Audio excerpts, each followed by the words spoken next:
नमस्कार साथियों। आज हम लोग सबसे पहले साइंस का क्वेश्चन मैंने 2-3 क्वेश्चन मैंने ले रहा हूं और मैं 20 क्वेश्चन कराने की कोशिश करता हूं डिस्कशन, और आप ध्यानपूर्वक से सुनिए और इसका आनंद लीजिए। पहला क्वेश्चन आपका ये रहा, अगर झरने से पानी गिरता है तो पत्थर से टकराने से पहले उसके कौन सी ऊर्जा प्राप्त होती है। यानी कि जब झरना से झरझर झरझर झरझर झर पानी गिर रहा है और झरझर झरझर पानी गिरने से पहले जो ऊर्जा प्राप्त होती है तो उसे गतिज ऊर्जा कहते हैं। पानी में जब गति, यानी कि पानी में गति हो रहा है तो पानी में गतिज हो रहा है, गति हो रहा है। पानी में जब गति हो रहा है तो गतिज ऊर्जा के कारण, पानी में जब गति हो रहा है तो गतिज ऊर्जा के कारण। और वही अगर पानी अगर पत्थर से टकरा जाता है, पनिया ये जो है पत्थर से टकरा जाता है यानी कि घर्षण हुआ, और घर्षण जब होने के कारण जो है ऊष्मा ऊर्जा पर नियंत्रित करेगा। एक बार फिर से अगर झरने से जब पानी गिर रहा है, झरझर झर पानी गिर रहा है, तो जब पत्थर पर नहीं टकराया है उससे पहले अगर बात कीजिएगा तो गतिज ऊर्जा के कारण। जब पत्थर से टकरा जाता है तो ऊष्मा ऊर्जा के कारण, यानी पानी में गति हुआ तो गतिज ऊर्जा, और पानी में जब गति हुआ उसके बाद जब पत्थर पर टकरा गया, पत्थर पर टकराने के बाद ऊष्मा ऊर्जा के कारण। उम्मीद करता हूँ कि आपको समझ में आ गए होंगे। नेक्स्ट क्वेश्चन, अगर झरने से पानी गिरता है तो पत्थर गिरने के बाद ऊर्जा में परिवर्तन होता है। हम क्या बताएं, सबसे पहले तो झरझर झरझर पानी गिरेगा, और झरझर झर पानी गिरेगा तो गतिज ऊर्जा के कारण, और गतिज ऊर्जा के कारण उसके बाद पानी में जब पानी में गति कर देगा तो गतिज ऊर्जा के कारण, और जब यही पानी पत्थर में टकरा जाएगा तो डायरेक्ट गतिज ऊर्जा से ट्रांसफर कर देगा ऊष्मा ऊर्जा के कारण। तो ऑप्शन नंबर गतिज, सी नंबर में देखते हैं, गतिज ऊर्जा से ऊष्मा ऊर्जा के कारण होता है। स्टील जंगरोधी बनाता है। तो सबसे पहले इसका आंसर जो होता है क्रोमियम होता है। स्टील जंगरोधी कब बनता है, अगर मान लीजिए क्रोमियम नहीं रहे, ऑप्शन नंबर में कार्बन रहे, तो आपका कार्बन भी आंसर हो जाएगा। लेकिन सही मायने अगर बात कीजिएगा तो क्रोमियम, सबसे पहले क्रोमियम आंसर हो जाता है। मान लीजिए कि हम एक बाप बेटा है, एक इलेक्ट्रीशियन, दोनों बाप बेटा है। तो मान लीजिए कि आपको काम है इलेक्ट्रीशियन का, तो आप आए तो सबसे पहले तो बाप का खोजिएगा, क्योंकि हमसे तो बाप अच्छा बेहतर काम करता है। उसके बाद में न छोटका को खोजिएगा। अगर बेस्ट ऑप्शन बाप नहीं मिला तब जाके छोटका यानी छोरवा को पकड़िएगा। तो वही बात हुआ, बेस्ट ऑप्शन क्रोमियम है, लेकिन क्रोमियम नहीं होने के कारण आप कार्बन पे जा सकते हैं। उम्मीद करता हूँ आपको समझ में आ रहे होंगे। एक होता है HRT, हाइट HRT होता है, HRT यानी कि यहाँ से तक हाइट यानी रेंज कहा जाता है, और यहाँ के बीच में अगर बात कीजिएगा H मैक्सिमम हाइट कहा जाता है, और यहाँ से T कहा जाता है यानी कि उड़यन काल, और इसका फॉर्मूला होता है उड़यन काल, फॉर्मूला होता है। हम देते हैं सबसे पहले एक ऑर्डर देते हैं HRT का ऑर्डर लेते हैं, और HRT का अगर ऑर्डर लेते हैं तो U साइन थीटा बट्टा जी सब में कॉमन होता है। U साइन थीटा बट्टा जी इसमें भी कॉमन है, U साइन थीटा बट्टा जी इसमें भी कॉमन है। तो सबसे पहले HRT ऑर्डर लेंगे, HRT, और HRT के ऑर्डर में सबसे पहले स्क्वायर दोनों तरफ दे देंगे, साइन स्क्वायर यहाँ पे भी दे देंगे और यहाँ 2 दे देंगे।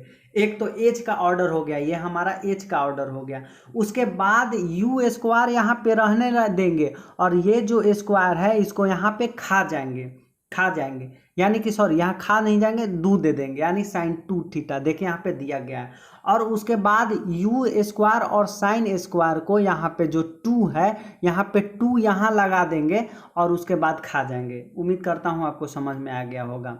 यानी कि HRT का ऑर्डर है U साइन थीटा बटा 2G, U स्क्वायर ले लेंगे, U साइन थीटा बट्टा जी, ये स्क्वायर जो है यहाँ पे स्क्वायर ले लेंगे और इसमें 2 कर देंगे, और यू साइन थीटा यानी कि टी के ऑर्डर में बात कीजिएगा तो यू साइन थीटा बट्टा जी के कारण ये दू जो है यहाँ पे लगा देंगे, बाद बाकी सभी को खा जाएंगे।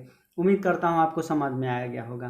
तो हमने बताया क्या, उड़यन काल के बात कीजिएगा तो एच आर टी का ऑर्डर था। हम लोग तो जान रहे थे कि यू साइन थीटा सब में होता है बट्टा जी। हम कहे थे कि टी में एच वाला ऑर्डर में ऊपरे स्क्वायर बट्टा नीचे आर स्क्वायर। अगर आर की बात कीजिएगा तो यहाँ स्क्वायर हो जाएगा और यहाँ 2 जोड़ देंगे और नीचे खा जाएंगे। और इसके बाद यू जो था इसको यू ऊपर से नीचे उतार देंगे, यानी कि 2 यू साइन थीटा हो जाएगा बाई जी, यानी ऑप्शन नंबर आपका डी आंसर हो जाएगा। अगर प्रक्षेप गति में प्रास का मान महत्तम ऊंचाई के 4 गुने के बराबर होता है तो प्रक्षेपण कोण ज्ञात करें। हमने बताया कि प्रक्षेप गति यानी कि रेंज बराबर कितना होता है, प्रास का मान महत्तम ऊंचाई से, प्रास का मान 4 महत्तम ऊंचाई से 4 गुना है, तो हम लोग लगा दिए। अब आर बराबर फॉर्मूला ले लिए यू स्क्वायर साइन 2 थीटा बट्टा जी, और इधर 4 गुना u square sine square theta बट्टा 2 जी, और इसके बाद यहाँ पे आप कट कुट करने के बाद जो है आपका थीटा बन 90, या आप अपने हिसाब से काट लीजिए, आपका आंसर आ जाएगा। कोई पिंड 1 मीटर की ऊंचाई से गिराया जाता है तथा 36 सेंटीमीटर उछलता है, प्रत्यास्था गुणांक निकालें। जानते हैं प्रत्यास्था गुणांक बराबर क्या होता है, तो प्रत्यास्था गुणांक बराबर छोटका बट्टा बड़का होता है, छोटका बट्टा बड़का रूट अंडर छोटका बट्टा बड़का, यानी प्रत्यास्था गुणांक का मान बराबर छोटका बट्टा बड़का। तो छोटका कौन है रे, रूट अंडर सबसे पहले ले लेते हैं। और छोटका कौन है छोटका कलर छोटका कौन है, तो छोटका जो है, छोटका का बात कीजिएगा तो 36 सेंटीमीटर है, तो मीटर यहाँ मीटर में दिया गया है तो 0.36 ले लेते हैं, और मीटर में 1 है यानी कि यहाँ पे 0.6 हो जाएगा, ऑप्शन नंबर डी हो जाएगा आंसर। संवातक कमरे की छत के निकट लगाए जाते हैं क्योंकि सांस से छोड़ी गई गर्म हवा उठती है और बाहर, ये जो है आपके घर में देखिएगा तो ऊपर की तरफ वेंटिलेटर लगाया जाता है। तो जो वेंटिलेटर के काम होता है ना उनसे कमरे में क्रॉस मैनी वेंटिलेशन होता है, यानी हवा आता भी है और जाता भी, जाता भी। तो ऑप्शन नंबर बी सटीक आंसर हो गया कि उनसे कमरे में क्रॉस वेंटिलेशन मिलता है। अगर तुल्यांकित भार की बात कीजिएगा तो यानी H2SO4 इसका तुल्यांकित भार, CO3 माइनस इसका तुल्यांकित भार, NaOH तुल्यांकित भार, AlOH के होल 3 तुल्यांकित भार, Mg++ इसका तुल्यांकित भार। सबसे पहले तुल्यांकित भार निकालने के लिए अगर तुल्यांकित भार निकालते हैं, देखिए ऑप्शन नंबर ये, तो तुल्यांकित भार अगर निकालते हैं तो यदि सल्फ्यूरिक अम्ल का अणु H2SO4 है, तो सबसे पहले H2SO4 को तुल्यांकित भार जो है H2 जो है इससे नीचे भार निकालेंगे, अनुभार निकाल के, यानी कि H2SO4 को जब इंडिकेट करेंगे तो 98 आता है, और 98 बट्टा यानी कि जितना भी नीचे में दू होगा, चाहे आकस्मिकता दू दिया गया है क्वेश्चन में, तो क्वेश्चन में दू करके डायरेक्ट काट देंगे तो हमारा 49 आ जाता है। ठीक उसी प्रकार से अगर CO3 माइनस CO3, यानी कि कहने का मतलब है कि अगर CO3 माइनस दू गो है तो नीचे अनुभार निकाल के बट्टा 2 से भागा देते हैं। NaOH कै गो है, 1 गो है, यानी कि नीचे में 1 से भागा देंगे। AlOH का होल 3 रहेगा तो नीचे 3 से भागा देंगे, अनुभार निकाल के नीचे 3 से भागा दे देंगे। गर्भाशय में भ्रूण को पोषण प्रदान करने वाला ऊतक का क्या नाम है, तो प्लेसेंटा नाम है।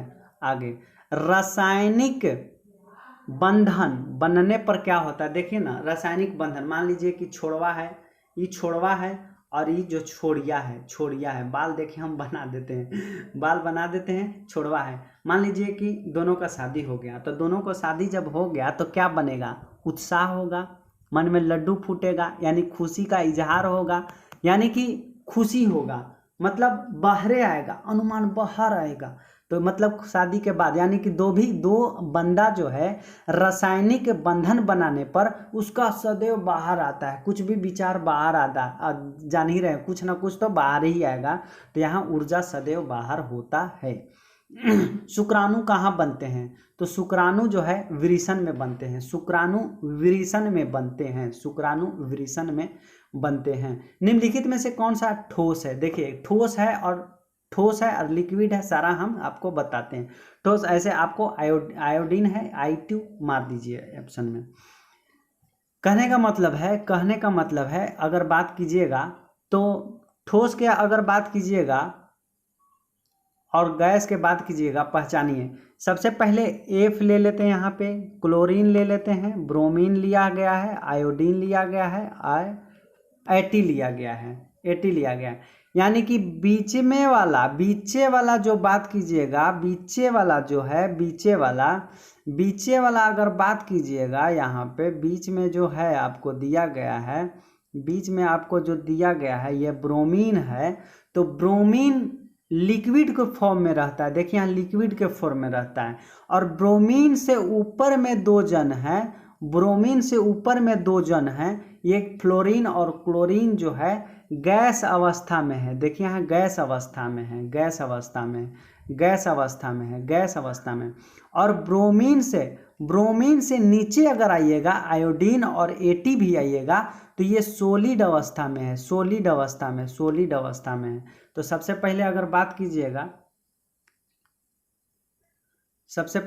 कीजिएगा तो फ्लोरीन और क्लोरीन अगर बात कीजिएगा तो देखिए ना, यहाँ पे निम्न में से कौन ठोस है? निम्न में से कौन ठोस है? तो ठोस कौन है भैया? ठोस तो यही है ना, ब्रोमीन के नीचे ना है ठोस। तो ठोस I और AT, तो I तो यहाँ पे दिया गया है, आपका ये आंसर हो जाएगा। पानी में हवा का बुलबुला व्यवहार कैसा होता है? देखिए ध्यान दीजिएगा, पानी में बुलबुला का ध्यान दीजिएगा। ये उल्टा काम करता है। पानी में देखिए यही बुलबुला है। जब ये बुलबुला है, जैसा देखता है वैसा होता नहीं है, जैसा दिखता है वैसा होता नहीं है। देखिए अगर आपका उत्तल है तो दिखता है उत्तल, तो व्यवहार करेगा अवतल, और दिखेगा अवतल तब व्यवहार करेगा उत्तल। तो देखिए ना, पानी में हवा का बुलबुला व्यवहार करता है, तो व्यवहार क्या हम बताएं? अभी हम व्यवहार बताएं, ये व्यवहार है, ये व्यवहार अवतल जैसा है, अवतल को व्यवहार कहेंगे। तो दिखेगा अवतल, व्यवहार कैसा करता है? तो अवतल लेंस की भांति। हवा में बुलबुला जो है अवतल लेंस की भांति। नाइट्रोजन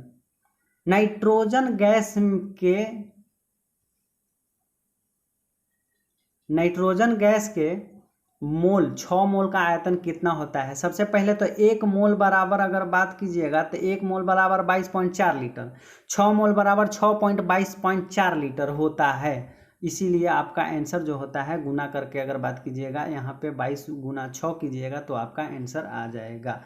निम्नलिखित में से कौन सा ईंधन पर्यावरण प्रदूषण करता है?